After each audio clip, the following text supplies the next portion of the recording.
I want to show you a face. No name, no voice. Just 55 seconds appearance on a silent film. A young woman, bloodied, limping, eyes swollen, walks through a ruined street at the end of the war. She doesn't cry. She doesn't plead. She doesn't even look at the camera. But the camera doesn't look away. For decades, neither have we. Some call her the lost German girl. But that's not a name. It's a question. Who was she? A soldier? A civilian? A victim of war? Or something more complicated? In this video, we're going to trace the fragments. The uniform, the street, the crowd, the man who filmed her. We'll follow the path she walked, step by step, out of a collapsing world. And by the end of this investigation, we may be closer than ever to answering the question: who was the lost German girl? After the war, May 1945. The war in Europe ends, but what follows is not peace. It's something darker, more chaotic, and harder to name. Across Central and Eastern Europe, the day Germany surrenders brings no celebrations. It brings a vacuum. The Nazi command structure collapses almost overnight. Soldiers abandon posts. SS units scatter into forests or throw on civilian clothes. Roads are clogged with people. Germans fleeing west, civilians trying to return home, forced laborers looking for food, partisans hunting for revenge. In Czechoslovakia, the situation is especially tense. For 6 long years, the country had been under German occupation. First as the Protectorate of Bohemia and Moravia, then as a battlefield. German troops had been everywhere, in Prague, in the villages, in the forests, and now, in May 1945, they're leaving, or trying to. But what's left behind isn't peace, it's payback. In the countryside, Czech partisans, many of them armed only in the last weeks, begin rounding up anyone seen as a collaborator. Not just German soldiers, but also ethnic Germans who had lived in Czech lands for generations. Many of them had done nothing more than speak German or work in administrative jobs. Some had served as clerks, nurses, drivers. Others were teenagers forced into auxiliary military service. But to the partisans and local populations, those details didn't matter. Guilt was assumed. Trials were rare. Rage was everywhere. In places like Postoloprty, dozens of German civilians, men, women, even children, were lined up and shot. In Přerov, Slovak soldiers executed 265 ethnic Germans over a single night, all without any formal order. There were no court-martials, just guns, ditches, and silence. The official numbers vary. Some say as many as 30,000 Germans were killed in post-war reprisals throughout Czechoslovakia. Others suggest the true toll was even higher. The violence didn't follow a plan. It exploded unpredictably, fed by grief, trauma, and years of humiliation. In towns like Plzeň, American forces had arrived earlier, liberating the region in early May. But their orders were clear: do not advance beyond the agreed demarcation line. That meant stopping short of Prague, even though the capital was still in German hands. Soviet forces were assigned that front, so the Americans stayed in place, watching as chaos unfolded just a few kilometers to the east. This narrow strip of land, between liberated Plzeň and contested Prague, became a kind of no man's land. In that narrow zone, law and order simply didn't exist. You had American units patrolling one end, Soviet scouts approaching from the other, and in between, partisans roamed freely. German troops retreating west tried to make it across before being captured. Some succeeded. Others were caught. The difference between survival and death often came down to timing or clothing. Uniforms were a death sentence, even if you were unarmed, even if you were a cook, a typist, or a 17-year-old radio operator. If you were wearing German gray or black, or anything resembling it, you were fair game. That's where the footage of the so-called lost German girl comes from. Not a battlefield, not a prison, just an ordinary Czech road near Apovic, east of Plzeň. A place that, for a few days in May 1945, was the edge of the known world. American camera crews had been deployed to document the surrender. Let's start by slowing the footage down, frame by frame, second by second. At first glance, it looks like a typical war reel. Grainy, black and white, shot from a shoulder-mounted camera. No narration, no sound, just a flickering, silent film. But something about this one feels different. We see a young woman coming toward us. She's walking slowly, limping a little.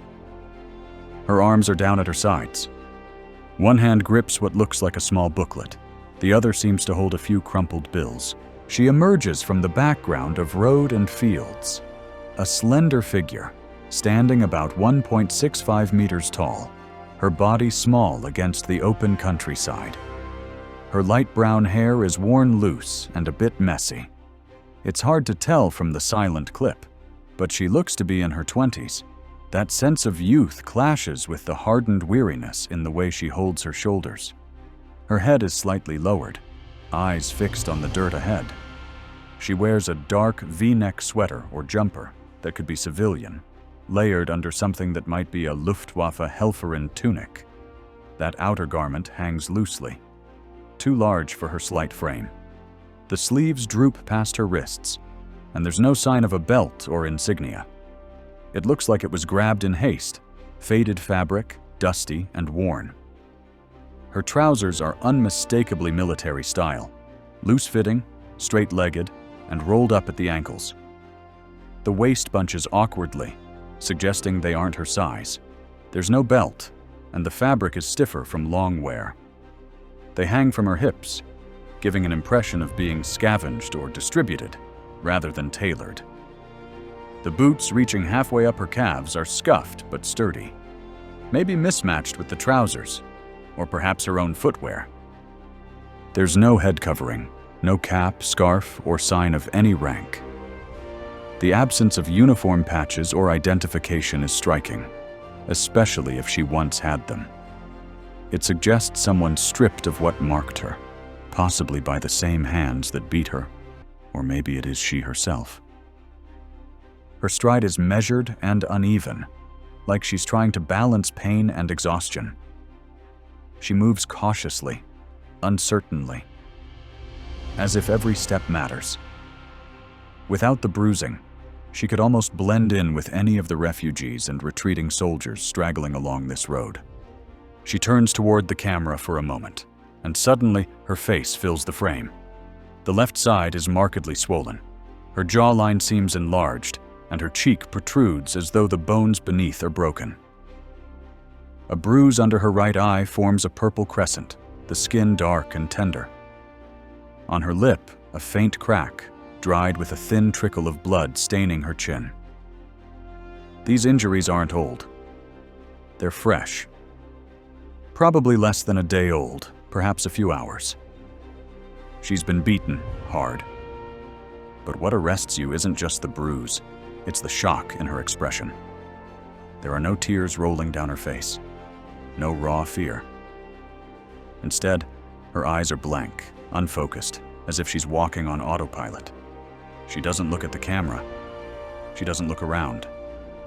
She stares into the distance, and something in her gaze feels completely vacant. It's like her body knows the next step, but her mind is elsewhere. In one brief frame, she appeared to wipe blood from her face. She hesitates, brushing it over her cheek before turning away. There's a quick, uneasy smile, almost imperceptible, like someone behind the camera asked if she's okay. It vanishes almost immediately. Markings on her hands draw attention too. Her fingers are swollen, especially around the knuckles. She flexes her thumb and pointer finger, then pauses, perhaps nursing a dull ache from either forced labor or a reflexive act of self-defense. The swelling is consistent with a mild boxer's fracture, suggesting she might have been wounded in her own attempt to shield herself. Her eyes, dark brown in color, flicker briefly in the early frames. Above her left upper lip lies a small mole, an evocative detail, unique enough to connect to other archival photos or footage. It stands out as a key feature one might use to identify her, if only someone could match it with a face from before the war. And then there's the strange suggestion of pregnancy. In some frame, her midsection seems slightly rounded. Just a hint, but persistent enough that internet forum members debated it at length. Several mothers, reviewing the footage, speculated she could be 2 or 3 months pregnant. At that stage, such a bulge might be noticeable in loose clothing. If true, it would add another layer to the heartbreak. A pregnant woman, beaten and lost, wearing men's trousers, moving like the war has dismantled everything about her life. Look closely at her hands. In them, she's holding something. Folded, worn, clutched tight. It's possibly paper money, Česká koruna. And not just one note, but several, balled up like they've been held for hours. At this point in May 1945, that currency was already on its way to becoming useless. The Czech National Bank had collapsed under German occupation. Markets were closed, transactions had broken down. Even Czech civilians weren't using koruna anymore. But maybe she didn't know that. Or maybe she didn't care. Because when you've lost everything, your home, your name, your future, you hold on to what you do have. And for her, maybe that crumpled money still meant something. A ticket to food, a bribe, a shred of dignity. Something to show, something to give. In the other hand, there's a small booklet. Slim, dark, frayed at the edges. It looks like a Deutsche Arbeitsfront document, a DAF booklet. The German Labor Front issued these to all workers under the Nazi regime. It functioned like an employment record, an internal passport. It could list factory jobs, telegraph work, or clerical posts. Everyone who wasn't in a full combat role, especially women, was expected to have one. It was a way to track service, and maybe, in her mind, a way to prove she wasn't SS, that she wasn't a soldier, that she wasn't dangerous. She clutches it with her thumb over the corner, like someone ready to hand it over. Not aggressively, just maybe hoping. Maybe she thought it would protect her. Or maybe she'd already tried to use it, and it didn't work. A quiet rural road, gently curving. On the right, trees casting short shadows. On the right-hand side of the camera, an open ditch, then fields. There's a white stone marker behind her. That milestone reads 78, and that number is our clue. Author Petros Kironis, in Na demarkačničáře, American Army in Czech Lands, 1945, notes that on the morning of May 8th, around 2,000 German soldiers, some with their wives, marched from Pod Brusku barracks in Malá Strana, Prague. They headed west under American escort, fleeing Prague's fierce uprising, May 5th to 10th, perhaps under rumors that the Allies might arm German troops against the Soviets. It all vanished by the first contact with US forces that morning. That first meeting happened near Mito, a town between Prague and Plzeň.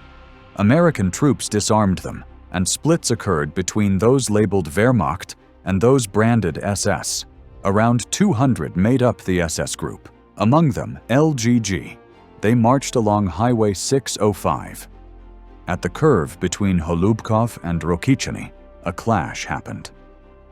Possibly local villagers joined Czech partisans, or maybe the SS group resisted.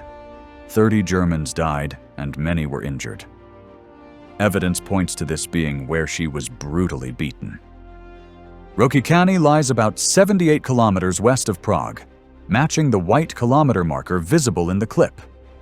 Haglund filmed her on that stretch at roughly 2 p.m. on May 8th. She emerges in his field of view near that milestone. Later, she's tracked to a provisional detention camp, Spierne, near Apovic, Camp Garden number 89. just off that same road. CT24 Czech television reported the exact site in October 2019. In 2015, artist-researcher Michaela Spružinova accessed Rokycany municipal archives and handwritten notes.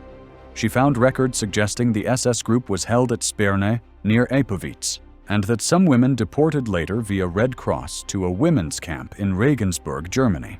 And then, we see a flicker of shadow above. Look close enough, and you can catch a tiny glint in the sky. Fast. We rewind again. This time, freeze frame. A small aircraft, visible for maybe 2 seconds. No engine noise, of course. The footage is silent. But we can recognize the shape. A single propeller plane with a high wing. That's likely a Piper L4 Grasshopper, an American reconnaissance and artillery spotter used in 1945. They were lightweight, flew low, and were used to guide field artillery units. The U.S. 244th Field Artillery Battalion was operating in that area, just outside Plzeň. That adds up. She's moving westward, toward the zone where American units were positioned. The plane tells us this road was under U.S. observation. She's entered their field of view. The man behind the camera. The footage we've been tracing is part of a larger reel, captured in May 1945 and preserved by the U.S. military in what was called a MasterCard entry at the AAF Central Film Library. That card, written by Captain Orrin W. Haglund of the Army Air Force's Signal Corps, serves as a frame-by-frame guide to what the camera saw. It reads like brief notes from the edge of history. Terse, factual, sometimes clinical. But when you match those notes to the images, you realize they're also the outline of a story that only becomes vivid when you listen closely. The first entries read almost like a staging of surrender and relief. A close shot, MS, medium shot, of surrendered German troops cooking at a makeshift field stove. A tight CS, close shot of a young German soldier, the kind who might be 18 or 19, staring into the lens, full of fear or relief. Then a wide pan across massed German vehicles, trucks and tanks, with soldiers lining up obediently. We see those scenes not as film clips, but as moments frozen in a turning tide, the very structure of an army scattering into surrender. Vehicles roll past the American camera. Soldiers are silent, wary, visible in rows. As the card continues, the tone darkens. Entry 15 reads MCS as white Russians who fought for Germany surrender to American forces. Here's another group caught in the end. Russians who fought for the Nazis, caught between blame and mercy, branded with suspicion. Then entries 23 and 24 follow. SS trooper died in field, and another, killed by the Czechs. The card doesn't soften it.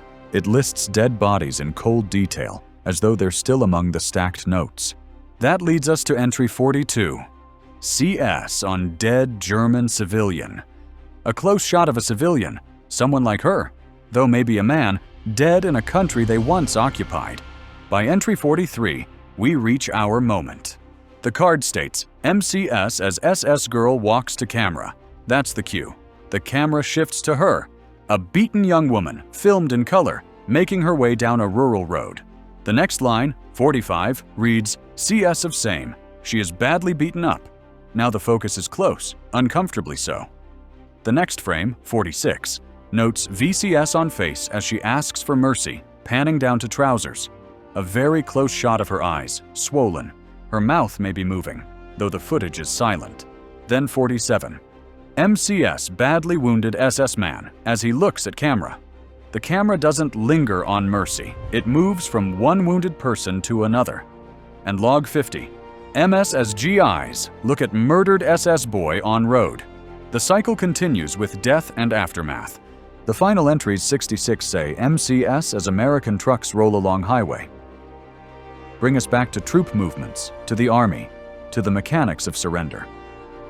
The reel wraps with American trucks rolling past, as though to remind us that war's weight is still being carried in metal and mud. Taken together, those notes don't just point to a clip. They sketch a world. A war that ended in a busy mix of surrender, suffering, exhaustion, and logistical cleanup. They give us context for her walk. She is part of this conveyor of human wreckage heading west.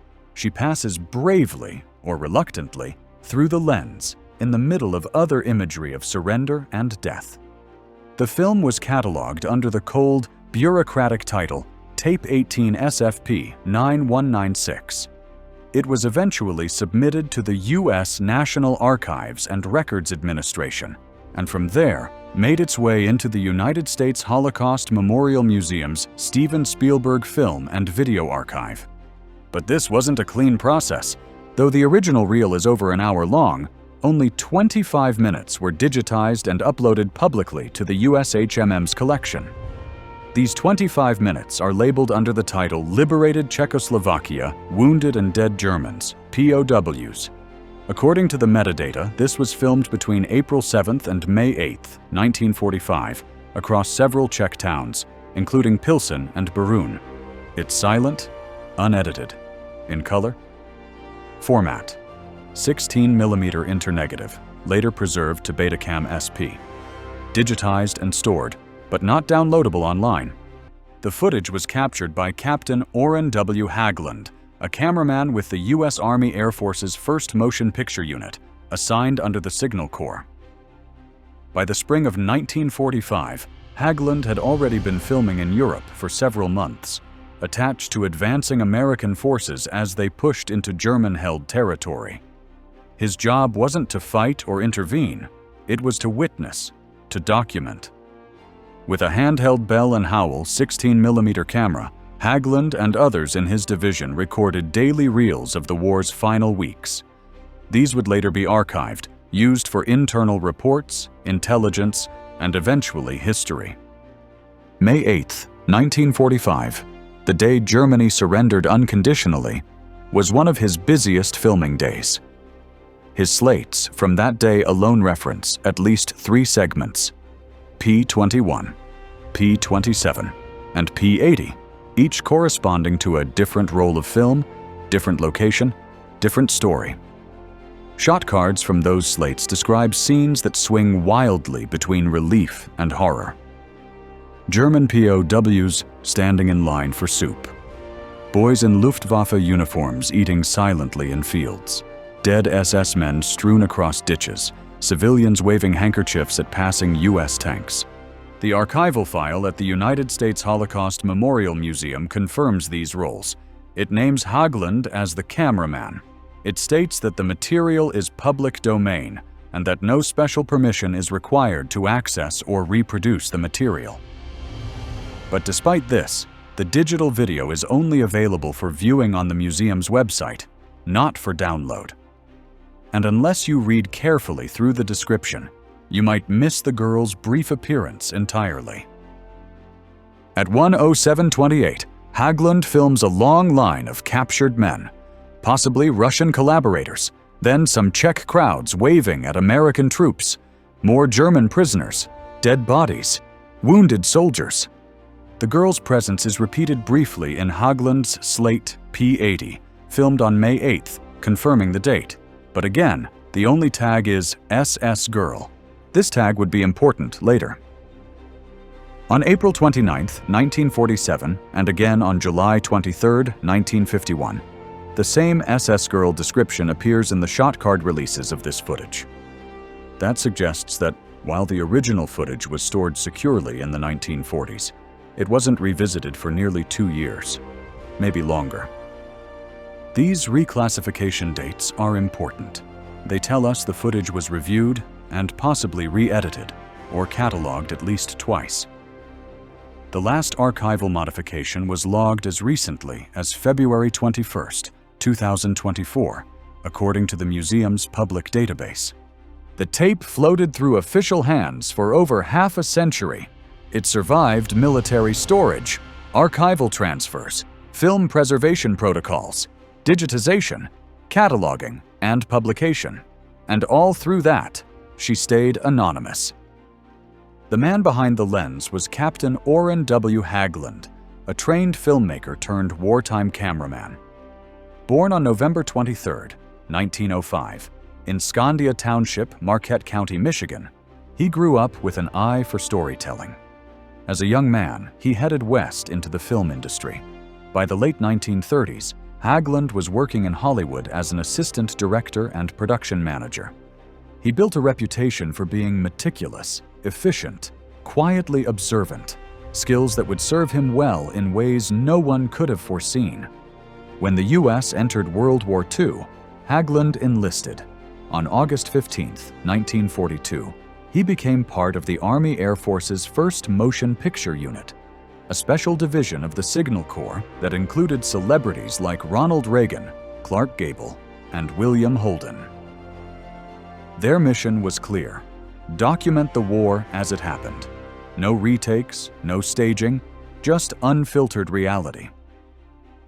By December 28, 1942, he had been promoted to corporal and sent first to North Africa, then to Italy, France, Germany, and finally Czechoslovakia.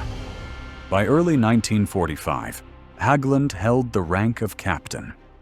Under orders from General Patton himself, he and his crew entered Rokycany on the night of May 6th to 7th, 1945, with the knowledge that a large group of Germans intended to cross into Pilsen to surrender. Haglund wasn't alone. He worked alongside another cameraman, Lindsay, to document this movement. On the morning of May 8th, 1945, Victory in Europe Day, they followed a convoy near the town of Maito as columns of dusty, disheveled German soldiers marched toward U.S. lines. Cameras in hand, Haglund, Lindsay, and a detachment of American soldiers captured their journey through Maito and into Rokycany. Outside Rokycany, a segment of about 200 men was separated, possibly labeled SS. Haglund and Lindsay remained with them. Several kilometers later, near Apovice, that segment encountered armed resistance. Czech partisans may have ambushed the group, leading to a violent confrontation. The cameramen stepped back as several men fell. Once the confrontation ended, they resumed filming. And that's where she appears. A woman emerges on the dusty road near Apovice, limping forward. Haglund trained his camera on her. In the shot cards, under the label SEP-186-30, she's noted simply as SS Girl. That's the only name she ever had in the film's official records, and it's the source of what we now call the Lost German Girl. She walked past the lens, recorded for a few seconds, and disappeared again. Haglund's camera didn't linger. His job was not to explore context, to pause, or to analyze.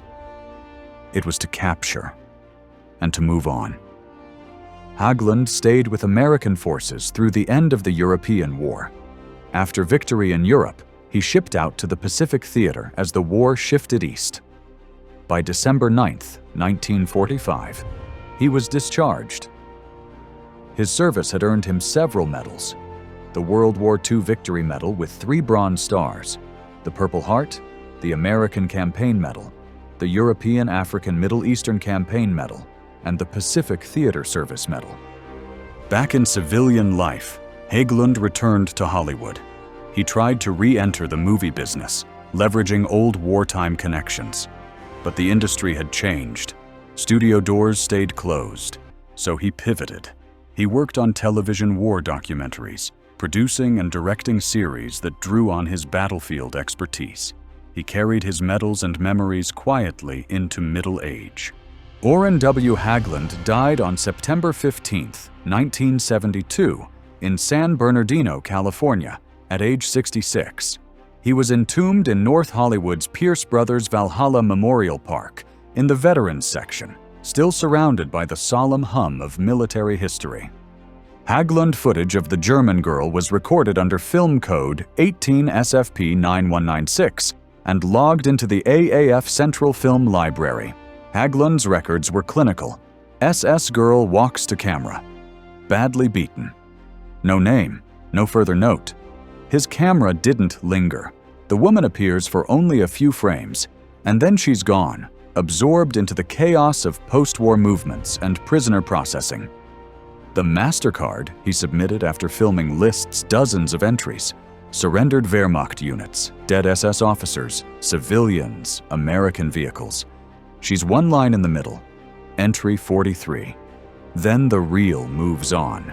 His reel stored first in military archives, later in the National Archives and Records Administration, then digitized by the U.S. Holocaust Memorial Museum. When it was finally uploaded online, viewers paused at her. Not the tanks, not the trucks, not the long lines of prisoners. Her. It's unclear if Haugland understood what he was capturing at that moment. His camera didn't pause. There's no pan back, no commentary. Just a shot, logged, numbered, and moved on from. For him, she may have been one subject among many. His job wasn't to give weight or context. It was to log visuals and assign numbers. The camera recorded, the archive preserved. But the meaning? That was left for others to find, decades later. Theories and false leads. It wasn't until January 14th, 2006, that someone on a now-dormant internet forum made a post that changed everything. A user named Drum Dude uploaded a single frame from the footage and posed a simple, haunting question. Who is this woman? What happened to her? That post didn't immediately solve anything, but it planted a seed. The clip lurked online, almost anonymous, until it reappeared under a new title. The first video many saw was named Deutsches Mädchen 1945, German Girl 1945, though the upload date remains lost in early internet obscurity. Months later, on March 1st, 2008, someone posted the same footage under the English title 1945, Lost German Girl. And by October 28th, 2008, the Axis History Forum hosted a new thread titled Lost German Girl. That was the moment her unofficial identity crystallized. The name stuck, soon shortened to LGG, and curiosity snowballed. Between March and November of that year, the lost girl became a minor internet phenomenon. Reddit threads debated her identity. Forum members scoured archives. Video comments floated wild theories. Was she German? Czech? A Luftwaffe communications assistant? Or simply a terrified civilian in stolen trousers? One thing became clear. She wasn't really lost. She was walking toward, even into, the U.S. Army's cordon of post-war executives and American cameramen. In forums online, people split into two camps. Some argued for the girl on the road, a neutral, purely observational label. But most gravitated toward Lost German Girl. The title framed her as a symbol. Lost not in space, but in history, identity, and story. On November 4th, 2012, writer Diego Rodriguez Peregrin released his dramatic reenactment of 1945 Lost German Girl. Just 4 days later, he published a short story that would haunt researchers for years. In his fiction, the battered woman became Laura Bauer, a 24-year-old survivor stumbling through war's last days. Here's where the legend took shape. Captain Haugland, the cameraman, supposedly gave her a penny for luck as she passed. Then, decades later, the story claims her daughter returned that same penny to Haugland's grave. It was beautiful storytelling.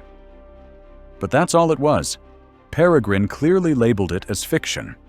Yet like so many wartime legends, this tender narrative took root in people's minds. The image of that penny changing hands across generations proved irresistible, even if there's no evidence it ever happened. The rumor gained traction 2 years later. On August 30th, 2014, a user on the Axis History Forum calling himself Karsten Bergman, claiming ties to a genealogical research institute, declared that the Lost German Girl, LGG, was actually Lara, or Laura, Bauer, born February 3, 1921, in Kollerschlag, Austria, who supposedly died October 30, 1994. Bergman added that she lived quietly, working at Pan Am from 1965 to 1985, and provided 2 web links for verification, both of which were dead. Forum members demanded proof, but none came. A researcher later checked the Landesarchiv and found no record of any Lara or Lore Bauer matching those details in Austrian national registers, casting serious doubt on the claim. Then, on February 11, 2016, the blog Stationsgarten treated the Lara Bauer story as fact, describing her as a war survivor who lived a quiet, ordinary life. It was a comforting tale, but still lacked evidence. Forum discussions included attempts to match pre-war photos to the girl's face. On May 5, 2010, someone shared a photo believed to be Laura Bauer, but key facial features didn't align with LGG. Another photo surfaced on September 29, 2013, sparking debate. Some saw similarities in chin shape and nose, but the image quality was too poor for confirmation. And here's the crucial fact. There are no official records that confirm the Laura Bauer story, none. Researchers have checked. First, Germany's military archives, the Bundesarchiv, nothing. Then, Austria's national archives, the Österreichisches Staatsarchiv, no trace of her. They looked in Upper Austria's regional records too, the Oberösterreichisches Landesarchiv. Still nothing. Finally, Germany's Center for Flight and Displacement Records. Again, no matches. In short, Laura Bauer is fiction wrapped in hopeful speculation. There's no birth certificate, no military service file, no Austrian civilian records, and no Pan Am employment proof. The story is emotionally powerful, but historically unverified. For now, Laura Bauer remains a beautifully imagined identity, not a documented one. The idea of a traumatized young woman surviving war and living a quiet life is compelling. But compelling stories aren't evidence. Unless paperwork surfaces, she is not Laura Bauer. And so the search continues, haunted by a photograph, a whispered name, and a world unwilling to let her go. Another theory suggests she might not be SS at all, but a Sudeten German civilian. In May 1945, many people grabbed whatever uniform parts they could. Perhaps hers were scavenged or issued. Maybe she was simply a frightened young woman who ended up in the wrong place at the wrong time. And another suggests perhaps a She-Czech German nurse or caregiver, misidentified by partisans. Confusion reigned in those chaotic days, and clothing became a symbol of guilt rather than service. Each theory rests on whispers, not weight. Forum messages speculate, but rarely quote documents. A few voices say, "She looks like Laura Bauer?" Others counter with photos of similarly bruised women. Some point out inconsistencies. Rifle-shaped uniforms, dated badges, style of headgear. Without archives, without a name, speculation fills the void. But each guess pushes us further from certainty and deeper into the rabbit hole. Still, we try to follow her, frame by frame, step by step, hoping the camera might offer one last clue. If not her name, then maybe her direction. Maybe we can trace where she went after the lens turned away. Somewhere in the haze of surrender, retreat, and chaos, her path must have crossed with others. Other prisoners, other cameras. Her fate after being filmed. In Haglund's tape, 18 SFP 9196, at around 2146, a larger group of disheveled German prisoners appears. They're dirty, wounded, some clearly beaten, filmed on May 8, 1945, near Pilsen, just a few miles west of where she was captured on camera. It seems likely she was among them. The footage shows men and women walking on a paved road, their faces vacant. Several individuals appear injured, one even on the ground, motionless. In earlier frames, she had been sitting beside two wounded men, recognizable again here by their posture and clothing. That continuity suggests she was not left behind. Instead, she was marched onward, escorted under guard along with this group. Haglund's colleague, Sergeant Lindsay, recorded another reel, catalogued as 18 SFP 9176. Around 1433, you see the same column of prisoners approaching Plzeň. At 1545, we see individuals tagged as SS march past. Faces are clearer. Height, build, clothing patterns, they match the earlier footage. She's likely among them. That reel also ends near a checkpoint, before the group disappears into town. Based on this, investigators conclude she entered Plzeň that same Tuesday afternoon. For almost 2 months, German prisoners remained in custody there. Many held until July 4th, 1945, when the US Army formally released them to return to Germany. So one path. She stayed imprisoned in Plzeň until mid-summer, then quietly repatriated. Another scenario. She was classified as a civilian, despite Haglund's SS girl tag. Her DAF booklet indicates she was German labor. If classified as a civilian, she may have been released with other civilians on May 10th or 11th, deported by truck to the German border, along with thousands of German-speaking displaced persons. But there's evidence in Petros Chironis's Na demarkačný čára that complicates things. He writes that after violence on Road 605, prisoners, some SS, some civilian, were placed in garden number 89, a provisional camp outside Apovic. The final frame shows her seated just outside the fence of that same sector. That suggests she spent at least some time there. Series' account continues. Civilians were moved closer to Apovic town. Soldiers and those identified as SS remained in garden number 89. If she had a DAF booklet, she might have been expected to stay with civilians. But Haglund's classification trumped that. His footage shows her among SS. Jutta Rüdiger zur Problematik von Soldatinnen describes SS Alarm Flakabteilung women gathered May 9th at 5 p.m. in garden number 89. Here, women sat protected in circles, surrounded by US troops. If she was seen wearing male uniform, it would explain the SS tag and placement there, heightening danger and suspicion. Around May 21st, all women were transferred by truck to Plzeň. There, they were registered, interrogated, and lodged until the Soviet advance prompted the Americans to reclassify SS women as Luftwaffe to expedite removal. 2 women, according to Rüdiger, were allowed to return to Germany with the US by July 4th. Were those the only survivors? We don't know, but LGG may have been among them, or not. A darker fate is possible. Chironis mentions some SS-affiliated people in civilian clothes were handed over to Czech or Russian forces. These handed-over individuals were often violently treated. According to Philip Kaplan, fighter aces, Luftwaffe women turned civilian were captured by the Soviets, allegedly raped, sent to gulags, and some returned in 1955. If she switched clothes or tried to hide, she might have been in that group. So, her fate could be this. The first possibility is she stayed a prisoner in Plzeň. After being filmed, she was processed with the rest of the captured Germans, held in one of the makeshift camps until July 4th, 1945. That's when the US Army released the last wave of prisoners. Maybe she got on a truck. Maybe she crossed into Germany. Quietly, no one noticing. A silent ending to a loud war.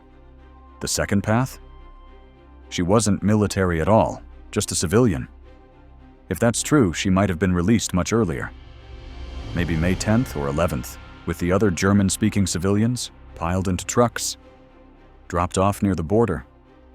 Gone before anyone took her name. A ghost slipping through the cracks, like thousands of others. The third version is harder. Let's say she was labeled SS, whether it was her uniform, the people around her, or just the judgment of the day. If so, she would have been moved to Plzeň with the other SS prisoners. There, she'd be registered, questioned, and held. Maybe she convinced someone she wasn't SS. Maybe they stamped her papers and let her go. Or maybe they didn't.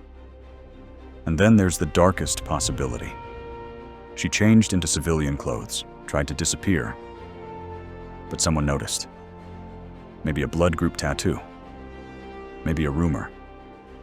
The US handed some of those women over to Czech or Soviet forces. What happened next doesn't leave much room for hope. There are stories of women raped, beaten, deported to the east. Some sent to Soviet labor camps. Some came back. Most didn't. Without records, each remains plausible. No personal papers, no name tags from repatriation lists, no refugee cards. If she was registered, she might appear in German municipal censuses, but decades of destruction make that hard. So we're left with silence. Not just the absence of documentation, but the deeper, more unsettling silence of history refusing to explain itself. The power of ambiguity. What holds us to this silent clip is not a tidy answer, but the emptiness at its center. We don't know who she was or what she did.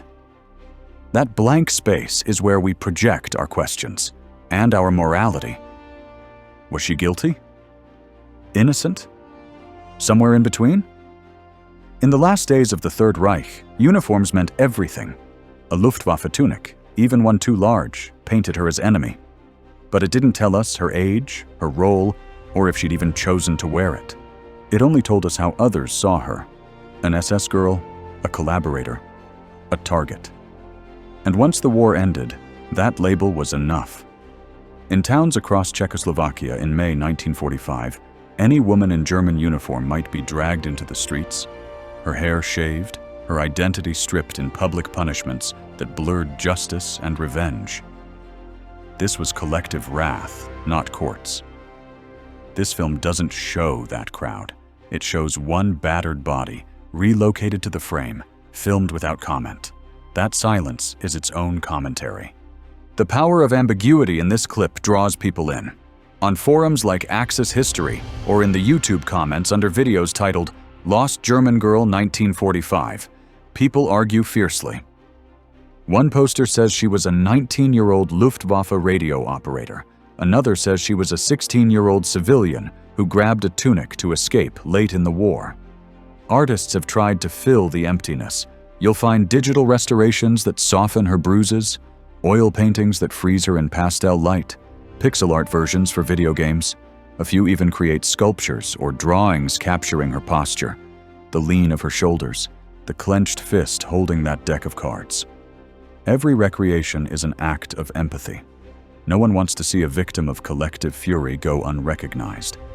And in each tribute lies a plea. We want a name, a life, a trace of who she was. Her uniform hides more than it reveals. Underneath could have been a girl drafted by circumstance, forced labor, fallen hope, fear. She might have been 16 or 25. We'll never know. But we do know the uniform was dangerous. Today's uniform is information, then it was accusation. Being seen in it could mean humiliation, abuse, even death. She couldn't take it off when the war ended. She was stuck in that moment. In that haze between liberty and punishment, this footage catches her at a crossroads nobody expected. It forces us to ask, who deserves justice and who is owed mercy? Is it fair that public punishment got swept up in anger? Did she deserve our compassion, or were we right to assume guilt? We don't have to agree, but we do have to wonder why it matters. Why do we share this video again and again, decades later? Because it doesn't lead us to an answer. It leaves us facing our own. We see the bruised cheek, swollen eye, distant stare. And we ask, is that someone we should forgive? Condemn? Both? The clip is short. Just a girl walking through the ruins of a town in 1945. Silent, humiliated, bleeding. Somewhere in Czechoslovakia, in the chaos after Nazi Germany fell. Her name is unknown, her story incomplete. But the camera caught her at the worst moment of her life, and somehow that image outlived everything else. We don't share the clip because of what we know. We share it because of what we don't. Over time, she became the lost German girl, but really she became a reflection of us, our reactions to her, sympathy, revulsion, curiosity, say more about ourselves than they ever will about her. Some saw that and responded with music. In 2017, DJ Ernie released The Lost Woman, a melancholic track shaped entirely around the footage. YouTuber Reeve Davey added slow motion, music, and transitions to the original video, turning it into a kind of elegy. His version went viral, with hundreds of comments trying to make sense of her silence. Ghost Vermillion's War Girl was rougher, more desperate, less about her, and more about the raw violence that left her in that condition. Others turned to art. Lizzie Lestrange sketched her face, adding soft sorrow to her expression. Ash Wiggins, under the name My Deed Hands, drew her in pencil, capturing her bruises in intimate detail. Mikhaila Spruzhinova made multiple versions, each one placing her in dreamlike, surreal compositions. Night Dreams 22 imagined her as a cartoon. Vidar Asheim painted the setting in a Van Gogh style, with wild brushstrokes and swirling sky. And then, there's the restoration. Multiple fans took on the eerie challenge of removing the bruises from her face. In Photoshop, they healed the cuts, flattened the swelling, erased the dried blood. Some shared the restored image with pride. "This is what she would have looked like," they wrote. Others criticized the edits, saying the injuries were part of the truth, and removing them was a kind of erasure. But maybe that tension is the point. The restorations aren't just technical exercises, they're emotional ones. A need to make the unbearable bearable, to reclaim a girl whose only surviving moment was filled with pain, to imagine that somewhere, somehow, she was whole again. And still the questions linger. Who was she? In April 2013, a man posted on a forum claiming that his grandmother was the girl in the clip. Her name, he said, was Matilda. She had recognized herself in the video, bruised and walking through Znojmo. He promised to share documents, photos, proof. People asked him questions. He answered some. But the documents never came. He disappeared from the thread, and the silence returned. But the name stuck. Matilda became the name many fans used. It gave her a shape, even if unverified, a way to talk about her without calling her that girl. Some fans took it further. They went to the actual location where the footage was filmed, Znojmo, in the Czech Republic. They walked the street, matched the bricks, the windows, the camera angle. Some took photographs holding up stills from the video, aligning the past with the present. It's a strange kind of pilgrimage, a moment of connection, even if it can't offer closure. And that's what this footage keeps doing. It resists closure. There are theories. Some say she was a civilian, wrongly accused. Others say she was part of the SS, and this was justice. One rumor claims a soldier gave her tea afterward. Another says she died in a Soviet camp. But none of these can be proven. No documents, no confirmed name, no clear outcome. The ambiguity is exactly why the video lingers. It leaves room for empathy, room for projection. Some see a victim, others see a perpetrator. Everyone sees something different, because the footage doesn't give instructions. So people respond in the only way they can, creatively. Through paintings, music, digital restorations, tribute videos, drawings of the location, even pixel art. A strange, global, quiet obsession. Maybe that's what happens when a story is left unfinished. She appears again later in the footage, sitting in a grassy field with other surrendering soldiers. It's the same wounded figure, only now she's been offered a handkerchief and ice, held gently by someone off camera. She seems to almost smile, a faint flicker of relief or recognition. That simple act, that moment of kindness stands out. In the midst of chaos, she received attention. Not from a uniform or authority, but from another human. It's a small gesture, but powerful. It shows that even amid collapse, compassion can emerge. Yet what happened after that moment remains unknown. Did she survive the peace that followed? Or did violence catch up to her again? Perhaps delivered by law? Perhaps by revenge? We don't know who she was, where she came from, or where she eventually went. She could have been a perpetrator. She could have been a victim. Or maybe she was both, a single person caught in a maelstrom, making choices in survival's blurry light. Maybe her faded smile, the ice on her cheek, told more about her hope than the beatings ever could. Still, she walks on, beyond the frame, beyond the camera's gaze. The film rolls on too, capturing tanks, prisoners, crowds, everything but her fate. Her image remains, her story doesn't. That's why we watch. That is why we can't look away. Because the silence around her says more than any record ever could. It's not just her past that haunts us. It's the mirror she holds up to ours. In her unspoken story, we find a reflection we're still trying to name.